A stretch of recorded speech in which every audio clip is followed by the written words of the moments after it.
Friends, welcome back. రైల్వేలో మీరు driver అవ్వాలనుకుంటున్నారా? లేటెస్ట్గా అయితే నోటిఫికేషన్ వచ్చింది. దాని గురించి డీటెయిల్స్ అయితే మీకు ఎక్స్ప్లెయిన్ చేస్తాను. రఫ్గా 11,000 వేకెన్సీ అయితే వచ్చింది ఓవరాల్ ఇండియా వైడ్. అయితే ఎవరైతే వైట్ కలర్ జాబ్ పొద్దున్న వెళ్ళి సాయంత్రంకి రావాలి అనుకున్న వాళ్ళైతే దీనికి అప్లై చేయకండి. దీనికి ఒక టైం అయితే ఉండదు. నైట్ పిలిస్తే నైట్ వెళ్ళిపోవాలి, పండగ పబ్బం అంటూ ఏదైతే ఉండదో అలాంటి వాళ్ళైతే ఈ జాబ్ స్కిప్ చేయండి. ఇప్పుడు డీటెయిల్స్లోకి వెళ్దాము.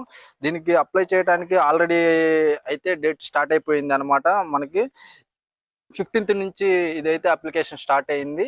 ఇది వచ్చే నెల 6వ నెల 14వ తారీఖు వరకు అయితే డేట్ ఉంది అప్లై చేయడానికి.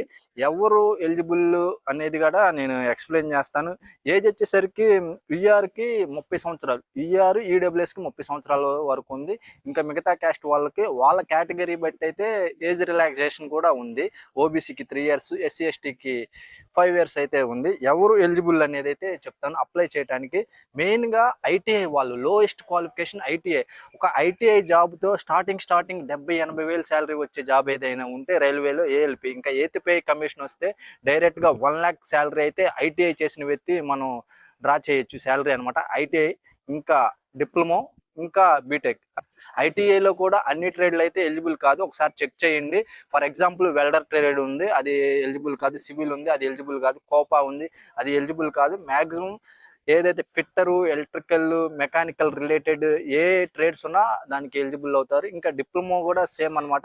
ఎలక్ట్రికల్, మెకానికల్ ఇలా రిలేటెడ్ ట్రేడ్స్ వాళ్ళు, బ్రాంచెస్ వాళ్ళందరూ కూడా ఎలిజిబుల్ అవుతారు. ఇంకా బీటెక్లో కూడా చాలా బ్రాంచెస్ ఉంటాయి, అన్ని కూడా ఎలిజిబుల్ అవ్వరు. మెయిన్గా ఎలక్ట్రికల్, మెకానికల్, ఈసీ వాళ్ళు, ఇన్స్ట్రుమెంటేషన్, కొంచెం మెకానికల్ రిలేటెడ్ వాళ్ళందరూ అయితే ఎలిజిబుల్ అయితే అవుతారు. ఇప్పుడు ఈ నోటిఫికేషన్లో అయితే కొన్ని మార్పులు అయితే కూడా వచ్చినాయి. ఫస్ట్ అప్లై చేసేటప్పుడు 2 జాగ్రత్తలు అయితే తీసుకోండి. మనం లైవ్ ఫోటో అయితే దిగాలన్నమాట. లైవ్ ఫోటో అప్పుడు బ్యాక్గ్రౌండ్ అనేది వైట్గా ఉండేటట్టు చూసుకోండి. ఇన్ కేసు వైట్గా లేకపోతే అప్లికేషన్ రిజెక్ట్ అయితే అవుతుంది. ఇంకో పాయింట్ కూడా మెన్షన్ చేశారు, మనం సిగ్నేచర్ చేయాలి కదా, ఓన్లీ బ్లాక్ పెన్తో అయితే సిగ్నేచర్ చేసి అప్లోడ్ చేయండి, లేకపోతే అప్లికేషన్ రిజెక్ట్ అవడానికి అయితే అవకాశం ఉంది. సో ఇప్పుడు ఈ నోటిఫికేషన్లో వచ్చిన మార్పు ఏంటంటే, లాస్ట్ ఇయర్కి ఇప్పటికి ఉన్న డిఫరెన్స్ ఏంటంటే CBT 1 75 మార్క్స్కి ఉంటుంది. ఈ CBT 1 75 మార్క్స్లో మనకి కరెంట్ అఫైర్స్, జీకే అనే టాపిక్ తీసేశారు. ఎందుకు? దానివల్ల ఏంటంటే మనకి టైం కలిసి వచ్చేది, ఎక్కువ చదవ అవసరం లేదు. అది ఎక్కువ చదవటానికేమో టైం ఎక్కువ పడుతుంది, కాకపోతే వ్యాస్ట్ సిలబస్ ఉంటుంది. సో ఇది ఆస్పిరెంట్స్కి కొంచెం మంచి విషయంగా మనం పరిగణించవచ్చు. CBT 1లో మనకి జీకే అని కరెంట్ అఫైర్స్ టాపిక్ అయితే తీసేశారు. CBT 2, ఇక్కడ CBT 2 పార్ట్ ఏ ఉంటుంది, పార్ట్ బి ఉంటుంది. పార్ట్ ఏ స్కోరు మనకు కన్సిడర్ చేస్తారు మెరిట్ కోసం. పార్ట్ బిలో అయితే 35 మార్క్స్ రావాలి, గ్యారంటీగా క్వాలిఫై మార్క్స్ 35% రావాలన్నమాట. ఏ బ్రాంచ్ వాళ్ళకి ఆ బ్రాంచ్ ఉంటుంది. ఫిట్టర్ వాళ్ళకి ఫిట్టర్, ఎలక్ట్రికల్ వాళ్ళకి ఎలక్ట్రికల్. దానికి మనం సెలెక్ట్ చేసుకుంటాం కాబట్టి ఆ రిలేటెడ్ క్వశ్చన్స్ వస్తాయి. 75 మార్క్స్కి అయితే ఉంటుంది పార్ట్ బి. దాంట్లో 35% అంటే 26.25 సంథింగ్ అనేది అయితే ఖచ్చితంగా రావాలి. పార్ట్ ఏలో మనకి 100కి ఉంటుంది, దాన్ని బట్టి చూస్తారు. కాకపోతే ఈసారి ఏం చేశారంటే, పార్ట్ ఈ ఫైనల్ మెరిట్ని ఎలా కన్సిడర్ చేస్తున్నారంటే, CBT 2లో 50%, తర్వాత CBT 2 అయిన తర్వాత మనకి సైకో ఎగ్జామ్ అంటారు, లేకపోతే యాప్టిట్యూడ్ టెస్ట్ అంటారు, కంప్యూటర్ బేస్డ్ యాప్టిట్యూడ్ టెస్ట్ అంటారు. దీంట్లో 50% స్కోర్ అయితే కన్సిడర్ చేస్తున్నారు. లాస్ట్ నోటిఫికేషన్ 2025లో ఎలాగుందంటే 70%, 30%, సైకోలో 30% అయితే కన్సిడర్ చేసేవాళ్ళు అనమాట.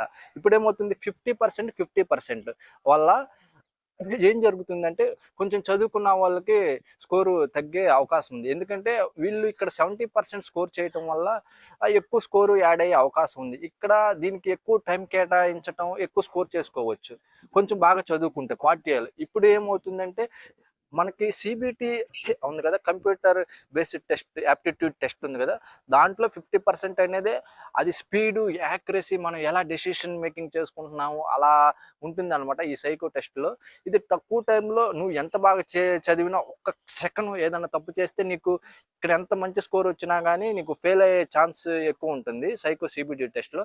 ఇది ఒకటి నెగిటివ్. కాకపోతే కొంచెం ముందు నుంచే బాగా ప్రిపేర్ అవ్వండి. 50-50 కన్సిడర్ చేస్తారని ముందే చెప్పారు. ఇంకేమైనా మీకు డౌట్స్ ఉంటే మటుకి కింద కామెంట్ సెక్షన్లో అయితే కామెంట్ చేయండి.